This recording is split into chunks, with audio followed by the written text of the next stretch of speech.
What does break the bias mean to me? It means enabling women to take breaks from work to start a family, to look after children.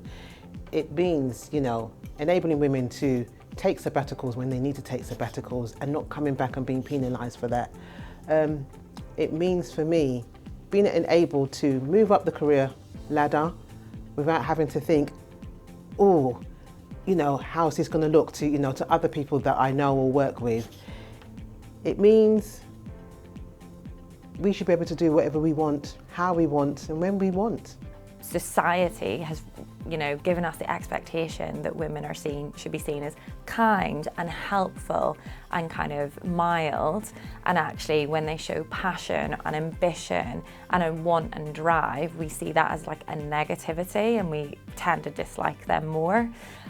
So for me, it's kind of making us all realise that we all have biases and we need to be aware of them to make a stop to them. I feel like for females my age, coming from the background that I come from, it's a bit more difficult because we also have our parents to look to, and they're also watching what we do. They're asking us questions and trying to explain to them some of the goals that we have as women in this society is like mind-blowing to them. They don't really understand. It's like, how can you want something like that? Remember, you're a female. Remember you need to be in a kitchen one day. Remember, you're gonna get married. So those are the things that I feel like I fight with. But in terms of that society, I don't feel afraid, at all. I think I can do whatever I want. So there's nothing that can stop me at all. How far we had come pre-pandemic in terms of, women's progression, career opportunities, the breakdown of all of this bias. We've kind of gone a few steps backwards now as a result of the pandemic. So I think we've got to work even harder than we've worked before to try to encourage women to come back to the workplace. Women don't naturally put themselves forward. They have to be encouraged to put themselves forward, to apply for certain positions and posts. And there's a whole raft of research and data that backs that up, that women tend to hold back far more than our male counterparts in terms of applying for career progression or career opportunities. One of the barriers that I guess I've noticed is that for those who are in the positions of the employer and HR, for example, there's an education piece to be done on what it takes to actually be positive in getting more women to apply for these roles. And some practical examples that I've seen in the past is just changing the language that is being used when you're putting out a job advert, where you are recruiting, so the websites, the places, and then also being open about what you're looking for, saying that you're looking for a diverse talent pool and saying that you actually want more women to apply for the role is something that we could be a bit more positive about.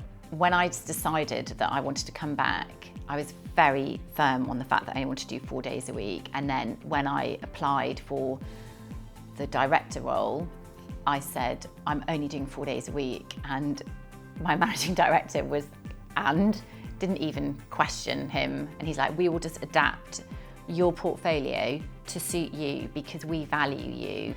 And that gave me the confidence to be able to do it. And I think that's what I would say to other women is, if you want to be able to take some time out to be a mother, you can still then come back and continue to have a really good career. And I think that we owe it to support the women to ensure that they can do both. And I think that the companies and the industry as a whole has got to support us, because otherwise we're just going to lose women, and I think it would be a real shame. So what should companies do more to help females progress? I think Hilton's a perfect example of that, and we really work on diversity in the workplace and balance for better, and we actively encourage young female managers through private coaching, absolute confidential coaching, through our talent management, and to give them the confidence and the belief that they can do it, and that you don't expect somebody to take on a new role when they haven't done it. There will always be a learning experience, and that's okay, and there's a support mechanism behind them. We need everybody in our industries, and recruitment and labour retention is challenging at the moment in the UK. So I think it's really important to put a fresh hat on and approach this in a really human way with high values.